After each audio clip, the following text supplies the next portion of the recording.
রোজ রোজ রোজ রোজ একই রকম আর ভালো লাগছে না। আর জানো তো বন্ধুরা, আমাদের হচ্ছে সকালে ঘুম থেকে উঠলেই অমনি টেনশান। আমাদের প্রত্যেকটা বাড়ির মেয়েদের বউদের একটা টেনশান থাকে যে সকালে উঠে কি রান্না করব।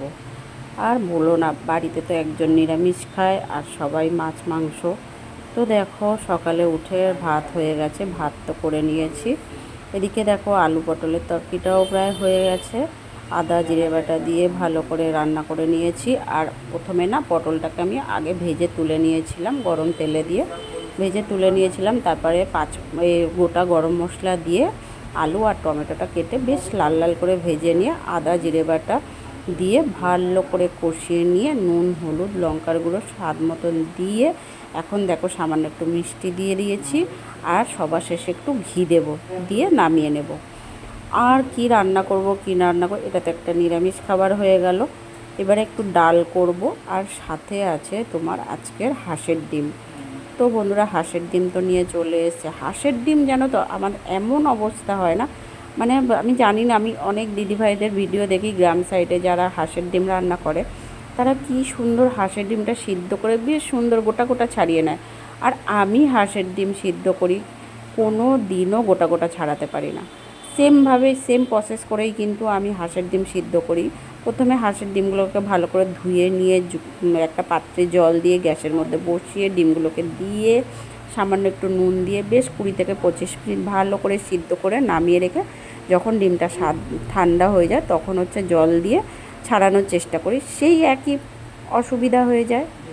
তো যাই হোক, ডিমটা রান্না করছি দেখো।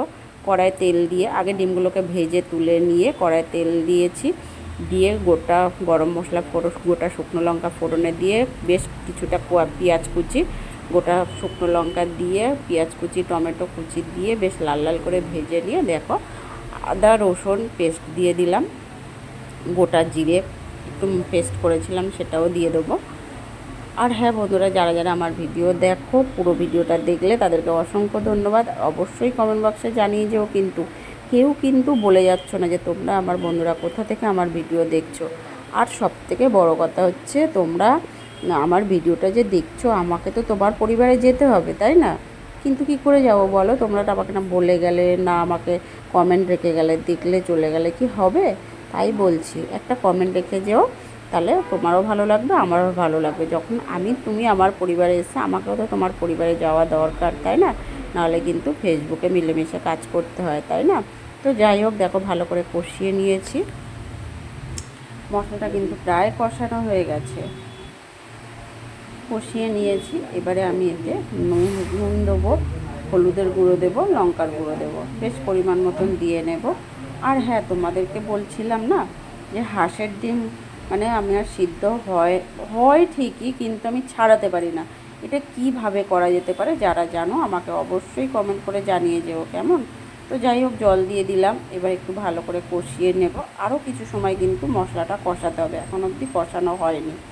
তো বেশ কিছু সময় কষিয়ে নিয়ে তারপরে তো দেবো ডিম আর আলুটা যেটা ভেজে তুলে নিয়েছিলাম, সেগুলো তো দিয়েই দেবো।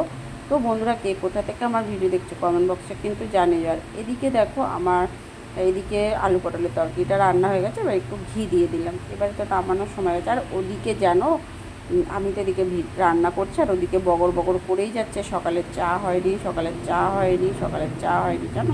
লাস্টে আমি রেগে মেগে বললাম, দূর, তরকারিটা এবার নামিয়ে নিই, এবারে তোমাকে চা করে দেবো। তো যাই হোক, এদিকে আলু পটলের তরকারিটা নামিয়ে নিয়েছি। এদিকে তোমার ডিমটা তো হচ্ছে, এখনও কিন্তু কষানো হয়নি, আরও বেশ কিছু সময় কষাতে হবে। আর হ্যাঁ, যেটা বলছি, আমার না পেজে প্রোফাইলে মানে কোনোটাতেই না কবে থেকে যেন একই ফলোয়ার হয়ে বসে আছে।